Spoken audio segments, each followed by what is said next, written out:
Assalamualaikum warahmatullahi wabarakatuh. Perkenalkan, nama saya Tri Ronaldo dari kelas MI1A dengan prodi D3 Manajemen Informatika. Pada video kali ini, saya akan menjelaskan tentang hardware dan BIOS. Yang pertama, hardware. Hardware adalah segala piranti atau komponen dari sebuah komputer yang sifatnya bisa dilihat secara kasat mata dan bisa diraba secara langsung. Dengan kata lain, hardware merupakan komponen yang memiliki bentuk nyata. Di sini terdapat fungsi dari hardware. Adapun fungsi dari hardware yaitu untuk mendukung kerja komputer, menampilkan atau menerima input, mengolah data atau informasi, memberikan output, serta menyimpan data atau informasi yang terpasang di dalam maupun di luar komputer. Di sini juga terdapat jenis hardware umumnya dikelompokkan berdasarkan fungsi setiap hardware.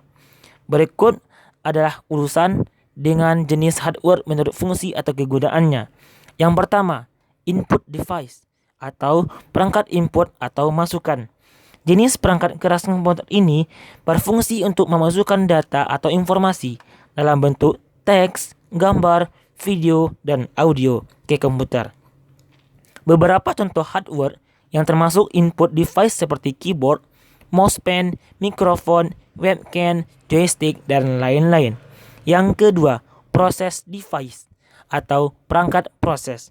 Sesuai namanya, perangkat keras jenis process device berfungsi untuk mengolah data dan menjalankan proses pada sistem komputer.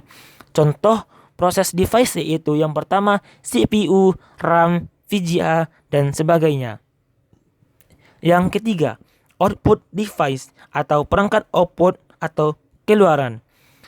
Jenis hardware ini untuk mencetak dan menampilkan informasi dari hasil input data. Untuk data tersebut berasal dari hardware input setelah hardware proses. Contohnya speaker, monitor, dan printer. Nah, yang keempat atau yang terakhir adalah storage device atau perangkat untuk menyimpan. Merupakan perangkat keras komputer yang berfungsi sebagai media penyimpanan. Berguna untuk menyimpan data-data komputer. Contohnya hard disk, floppy disk, CD atau DVD, dan flash disk.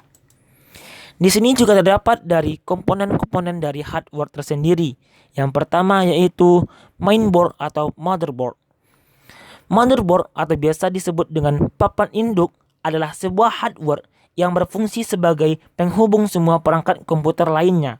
Jadi, semua perangkat seperti prosesor, RAM, hard disk, dan lain sebagainya terhubung menjadi satu di papan induk ini. Nah, gambarnya bisa kita lihat di bawah ini.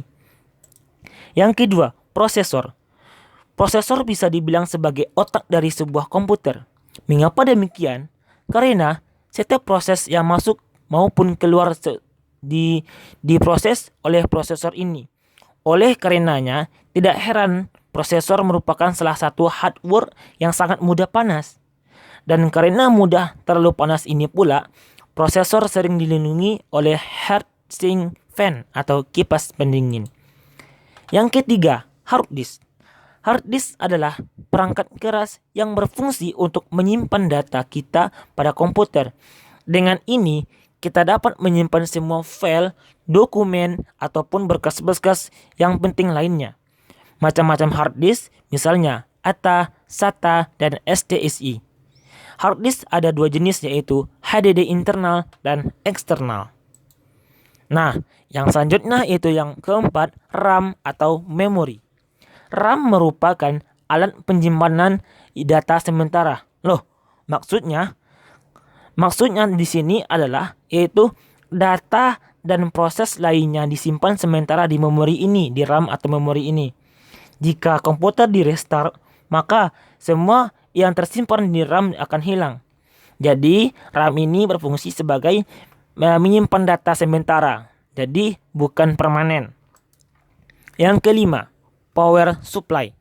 Merupakan perangkat yang terhubung langsung dengan aliran listrik.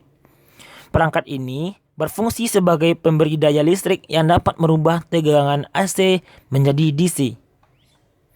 Yang keenam, monitor. Monitor adalah salah satu alat output berupa tampilan visual yang terhubung menggunakan video card. Dan gambarnya bisa kita lihat sebagai berikut. Yang ketujuh, VGA card atau video card merupakan perangkat yang berfungsi untuk mengatur tingkat resolusi gambar atau kualitas gambar. Semakin besar kualitas atau spesifikasi VGA Anda, maka akan semakin bagus kualitas gambar yang akan dihasilkan. Yang ke-8 yaitu keyboard. Keyboard merupakan papan ketik yang berfungsi untuk menampilkan output di layar monitor berupa angka, simbol-simbol, huruf, maupun perintah yang akan dapat dijalankan menggunakan keyboard. Yang ke-9, pada yang ke-9 ini adalah alat yang tidak asing lagi yang kita lihat di berbagai komputer yang sering kita gunakan, yaitu namanya mouse. Alat ini berbentuk atau menyerupai seperti tikus. Alat ini diberi nama mouse, berfungsi untuk menggerakkan kursor pada layar monitor. Yang ke-10, printer. Printer berfungsi mencetak hasil pengolahan data berupa teks atau gambar di atas kertas atau hard copy. Yang ke-11 yaitu modem. Modem tersendiri berfungsi mengubah sinyal digital menjadi sinyal analog. Data dari komputer yang berbentuk sinyal digital dikonversikan oleh modem menjadi data yang berbentuk sinyal analog. Di sini ada beberapa atau berbagai macam bentuk modem. Ada yang kayak gini, ada yang juga yang pokoknya modem ini berfungsi sebagai mengubah data, mengubah sinyal. Yang ke-12 yaitu speaker. Speaker mempunyai peranan penting dalam mengeluarkan hasil pemrosesan berupa suara. Speaker dapat berfungsi sebagaimana mestinya jika didukung oleh perangkat yang bernama sound card. Yang ke-13, webcam. Merupakan kamera digital yang dihubungkan ke komputer. Kebanyakan webcam saat ini menyatu dengan layar laptop. Webcam juga biasanya digunakan untuk mengambil gambar maupun video melalui jaringan internet. Contoh webcam bisa kita lihat pada gambar di samping ini. Yang 14, card reader. Digunakan untuk membaca data-data yang tersimpan di dalam memory card dengan cara mentransfernya ke komputer. Di sini kita memerlukan dua buah alat di sini. Yang pertama memori dan juga card reader. Yang ke-15, joystick. Pada gambar di samping ini tidak asing lagi yang kita temui pada saat kegiatan sehari-hari, yaitu dalam permainan video game. Joystick ini merupakan perangkat keras komputer tipe input yang memiliki fiksi seperti tuas yang dapat bergerak ke segala arah. Dengan menggunakan joystick, pengguna komputer mampu mentransmisikan arah secara 2 dimensi maupun 3 dimensi. Selanjutnya itu penjelasan tentang BIOS. BIOS merupakan salah satu perangkat lunak pada komputer yang memiliki fungsi dan peranan cukup besar dalam proses berjalannya sistem komputer. Tanpa kehadiran BIOS, maka komputer tidak dapat dipastikan beroperasi dengan baik atau bahkan tidak dapat beroperasi sama sekali. Di sini juga BIOS berfungsi ada beberapa macam. Yang pertama, fungsi BIOS antara lain yaitu mengenali semua hardware atau perangkat keras yang terpasang pada PC atau komputer. Yang kedua, inisialisasi atau penyalaan, serta pengujian terhadap semua perangkat yang terpasang dalam proses yang dikenal dengan istilah power on self test. Yang ketiga, mengeksekusi MBR atau Master Boot Record yang berada pada sektor pertama pada hard disk, yang fungsinya ialah untuk memanggil sistem operasi dan menjalankannya. Yang keempat, mengatur beberapa konfigurasi dasar dalam komputer, tanggal, waktu, konfigurasi media penyimpanan, konfigurasi proses booting atau urutan booting, kinerja, serta kestabilan komputer. Dan yang terakhir, fungsi BIOS adalah membantu sistem operasi dan aplikasi dalam proses pengaturan perangkat keras dengan menggunakan BIOS runtime atau service. Nah, di sini juga terdapat cara setting BIOS di komputer. Nah, cara pertama yaitu menghidupkan komputer dengan menekan tombol power pada komputer. Atau jika komputer sudah dalam keadaan hidup, maka Anda bisa restart komputer. Cara yang kedua yaitu setelah komputer menyala pertama kali, tekan tombol delete secara terus-menerus untuk bisa melihat tampilan BIOS komputer. Nah, yang ketiga, setelah tampilan menu BIOS sudah muncul, maka kita pilih menu boot untuk memilih boot yang akan diprioritaskan.